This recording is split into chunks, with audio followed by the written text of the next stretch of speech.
The young man asked the stranger if she was all right and jokingly wondered whether the tire had defeated her in their fight. She replied that he could always demand a rematch, and he wished her luck. A moment later, an elderly woman hurried toward him, pleading for help to change her car tire. She explained that she was on her way to her first hearing and could not afford to be late. The young man told her that he also had a very important hearing and that his lateness might allow the defendants to walk free. Still, after seeing her desperation, he agreed to help, and she promised she would never forget his kindness.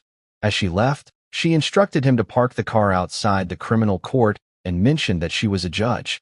Therefore, nothing should happen to her vehicle. He asked where to leave the keys, and she told him to hand them to the guard. Inside the courtroom, the judge apologized for her delay and promptly asked for the defendant's whereabouts. The clerk informed her that he had not arrived nor communicated any justification. She announced that if he failed to appear within 10 minutes, an arrest order would be issued. The prosecution whispered confidently that the defendant had clearly fled. Meanwhile, outside, the young man, José Jiménez, tried to properly park the judge's car. A police officer approached and informed him that the vehicle was parked incorrectly. José insisted he was leaving, but the officer requested his license and registration. José searched desperately, unable to find the documents, and tried to explain that he was simply doing a favor for a worker from the Department of Justice. The officer remained skeptical and called in the license plate.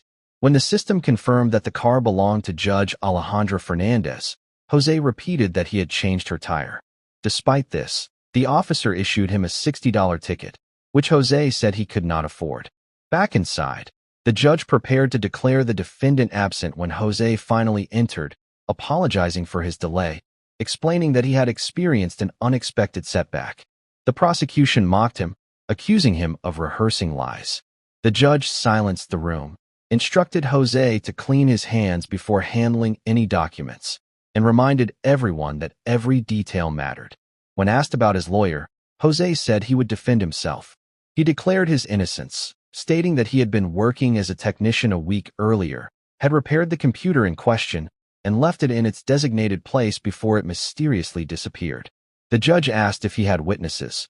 He admitted he had none. The company's representative insisted the audit clearly showed the device vanished under José's custody. When asked who produced the report, the representative proudly stated that he had, adding that the defendant was solely responsible. The plaintiff demanded that José be held liable for the $500 equipment and that the insurance company receive the expert report. The moment José attempted to object, the judge warned him to remain silent until it was his turn. When the judge pressed the representatives further, they claimed that no one else had touched the computer. José then said he had a video showing Damaris entering the office late at night and leaving with a device. But when asked to produce the flash drive, he realized he must have dropped it while changing the tire. The plaintiffs insisted he was lying and wasting everyone's time. The judge, however, declared a 30-minute recess, giving José one final chance to retrieve his evidence. She warned that if he failed to return, the court would interpret his absence accordingly. Outside, the conspirators panicked. They had not anticipated the possibility of a video. They agreed that if José failed to bring the flash drive, they would pressure the court and finalize the insurance claim. If he did return, they planned to discredit him or accuse him of fabricating footage. José, determined, searched for the flash drive and found it. When the hearing resumed, José announced triumphantly that he had recovered the evidence intact. The plaintiffs mocked him, claiming the video could be anything. The judge silenced them and ordered the clerk to prepare the footage for judicial review. In private, the conspirators plotted again, hoping to deny or distort the video's content if necessary. When the video played, it clearly showed Damaris entering the office after hours and leaving with the missing device. Damaris claimed it proved nothing, insisting she had permission. However, her own earlier testimony contradicted her words. The judge suspended all precautionary measures against José and opened a new investigation into possible perjury and evidence tampering.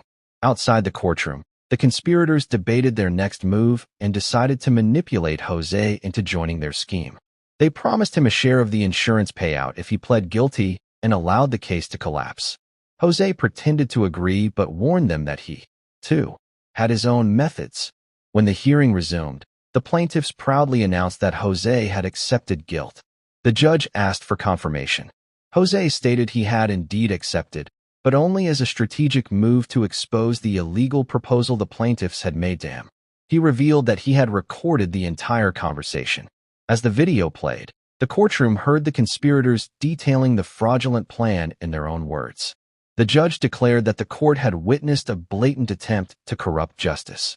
She immediately requested preventive detention orders for attorney Mendoza, Damaris, and Cisneros. They were taken into custody. The judge then acquitted Jose completely, stating that his innocence was supported by clear evidence. Jose thanked her, saying he was grateful she had believed in him. She clarified that it wasn't blind faith, it was proof. He confessed that he had found the flash drive in her car the day he changed her tire. Later, Jose visited the judge outside the courthouse. She asked why he had come, and he admitted that he wanted to ask her out, reminding her that she owed him something for the tire and the ticket. She laughed, agreeing that she owed him at least that much. Finally, he asked her what her heart had felt when she first saw him, guilt or innocence. She answered softly that she had felt innocent, simply because that was what her heart said. Thank you for watching. Turn on notification and also subscribe for more.